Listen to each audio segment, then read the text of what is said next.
Countries around the world are rushing to use technology to slow the spread of the coronavirus.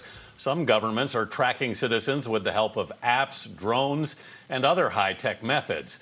But critics warn the surveillance may go too far. Roxana Saberi in London has been looking into the measures. In China, a drone picks out perpetrators in public, ordering this man to wear a mask. In South Korea, special cameras expose anyone with a fever.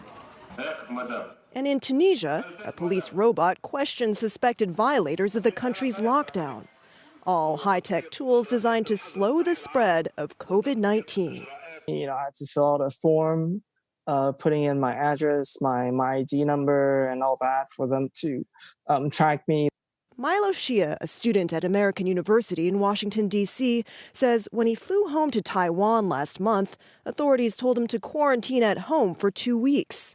They verbally told me that, your phone will be satellite tracked. He just didn't realize how closely. My phone ran out of battery for about 15 minutes. I plugged it in. But by then, there was already 2 police officers knocking at my door. What do you think about that level of tracking and enforcement? Some of my friends think it's perfectly fine. At the same time, it's a little scary knowing that, they have this capability. It's a concern raised by privacy advocates like Estelle Massey. Government do need data to fight the spread of the virus, but knowing at what time I go to the shop, if I'm not infected, knowing who I may be meeting here is not relevant. The extent of surveillance varies from country to country. In Europe, voluntary apps track people's symptoms. And this one in Israel even alerts users if they've come into contact with someone who's infected. Now, Google and Apple say they're building similar contact tracing technology into smartphones, a move President Trump says his administration is looking into. Already, U.S. officials are turning to tech companies to tap into people's digital data to see if they're practicing social distancing. Here in London, for example, data gathered by Google shows where the UK's lockdown is working.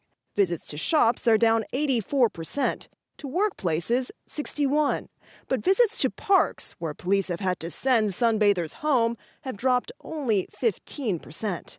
That is very useful data, and it is very easy to keep that anonymous. The next step would be when the government starts to track individuals. We don't know when that will happen. CBS News contributor Nick Thompson.